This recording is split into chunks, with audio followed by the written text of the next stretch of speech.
కదిరి, అనంతపురం జిల్లా లక్ష్మీ నరసింహస్వామి ఆలయంలో స్థానిక ఎమ్మెల్యే చేసిన కార్యక్రమం ఇప్పుడు పెద్ద వివాదంగా మారింది.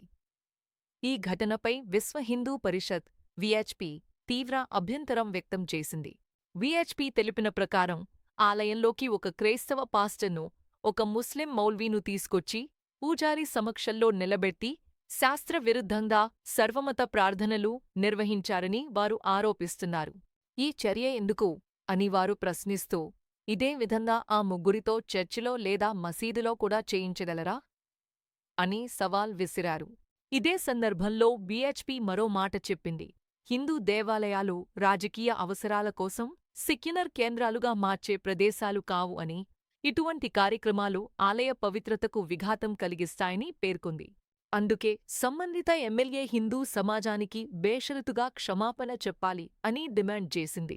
అలాగే గతంలో జగన్ పోలీస్ స్టేషన్లో అన్యమత ప్రార్థనలు చేయించారు అంటూ విమర్శలు చేసిన నేపథ్యంలో అదే రాజకీయ పార్టీకి చెందిన ఎమ్మెల్యే నేరుగా దేవాలయంలో ఇలాంటి ప్రార్థనలు జరిపించడం వ్యతిరేకాభాసంగా ఉందని విహెచ్పి వ్యాఖ్యానించింది.